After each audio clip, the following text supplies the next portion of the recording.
Salut, c'est Jeanne, ça te dit quoi? Cet accord signé il y a quelques heures doit ouvrir une nouvelle page pour le Liban. Peace is possible. Say that again. Peace is possible.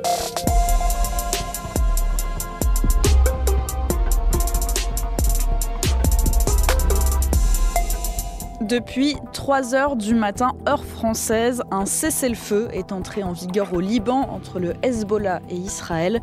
C'est la première fois en 2 mois, depuis que les deux parties sont en guerre ouverte, qu'une pause est organisée. Alors pour combien de temps? Ça, on ne le sait pas. Et le Premier ministre israélien, Benjamin Netanyahou, se garde bien de le dire. La durée du cessez-le-feu dépend de ce qu'il se passera au Liban. En accord avec les États-Unis, nous conserverons une totale liberté d'action militaire.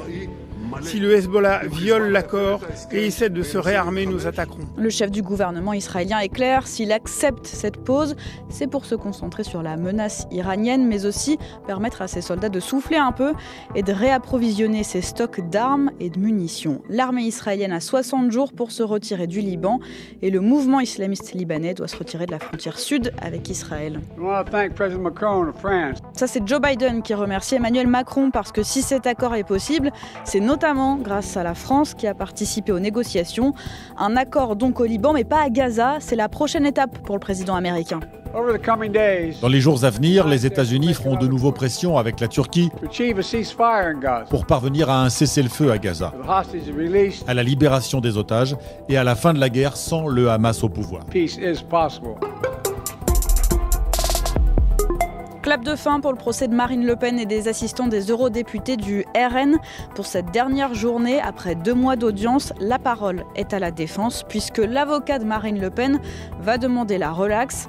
Léo t'a expliqué cette affaire il y a quelques jours, mais je te rappelle que le parquet a requis 2 ans de prison ferme contre l'ancienne candidate à la présidentielle et une peine d'inéligibilité de 5 ans, ce qui pourrait l'empêcher de se représenter en 2027.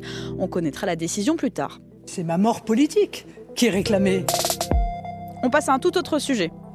Hello, t'es en avance? T'étais pressée à ce que je vois?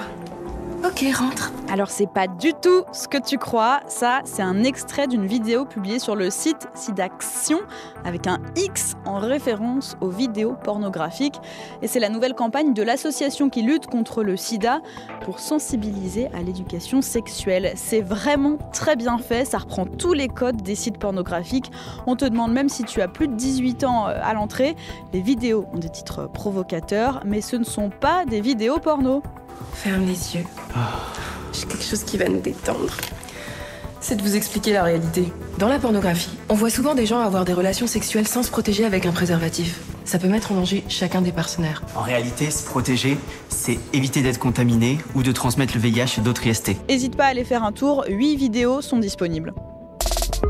Bon, et après avoir parlé de sensibilisation, voilà les nouveaux chiffres publiés par l'État sur le harcèlement et les agressions sexuelles dans les transports. Plus 15% en 2023 par rapport à 2022. Mais c'est dû aussi à la libération de la parole pour le ministère. En tout cas, mon collègue Corentin Bémol a bien remarqué que le phénomène est vraiment très présent. Sur le quai, Victoire attend son train, son RER pour rentrer chez elle en banlieue parisienne. Elle lève un œil inquiet lorsque je m'approche, méfiante car le harcèlement dans les transports, elle le vit très fréquemment. Toutes les semaines, ça fait partie de mon quotidien, j'ai appris à ignorer quoi. Des situations qu'a vécu Marie, étudiante. J'ai déjà fait blotter dans le RER B, en allant en cours, il y a déjà quelqu'un qui s'est masturbé aussi devant moi. Et je te rappelle un numéro, le 31 17 à appeler en cas d'urgence si tu es témoin ou victime d'agression sexuelle. On attend pour un truc. Qu'est-ce que tu veux? Coca. Moi aussi, j'avais eu envie de boire un coca cet été pendant une épreuve des Jeux Olympiques de Paris d'ailleurs. Sauf qu'au moment d'être servi, j'ai remarqué un truc un peu étonnant, c'est que le serveur a ouvert une bouteille en plastique de coca pour la verser dans un gobelet réutilisable. Et je suis pas la seule à avoir trouvé ça bizarre, puisqu'aujourd'hui, l'ONG France Nature Environnement porte plainte contre la marque pour greenwashing. En tout, 6 millions de bouteilles ont été vidées pendant les Jeux, bien loin de la promesse zéro plastique à usage unique. Ils ont donné de la voix hier à Barcelone. Ils Ils étaient 3000 supporters brestois à faire le déplacement, mais ça n'aura pas suffi. Première défaite pour le club breton en Ligue des Champions en 5 matchs, 3-0 face au Barça. Le coach Éric Roy l'apprend avec philosophie. Pour escalader les montagnes, à un moment donné, il faut être capable de partir au pied, de gravir petit à petit, de retomber, puis se relever. Et de toute façon, on n'aura pas d'autre choix aujourd'hui que de prendre ce chemin et peut-être de progresser aussi. De la philosophie, il en faut aussi un peu pour le Paris Saint-Germain, avec sa 3e défaite dans la compétition, 1-0 face au Bayern Munich.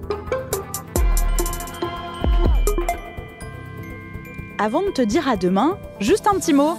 Pour les vacances de Noël, on te prépare des épisodes un peu spéciaux et on a besoin de tes souvenirs pour savoir les événements qui t'ont marqué cette année. N'hésite pas à nous les partager en nous envoyant un message vocal ou à nous dire de quoi t'aimerais qu'on reparle. Le lien est dans la description de l'épisode.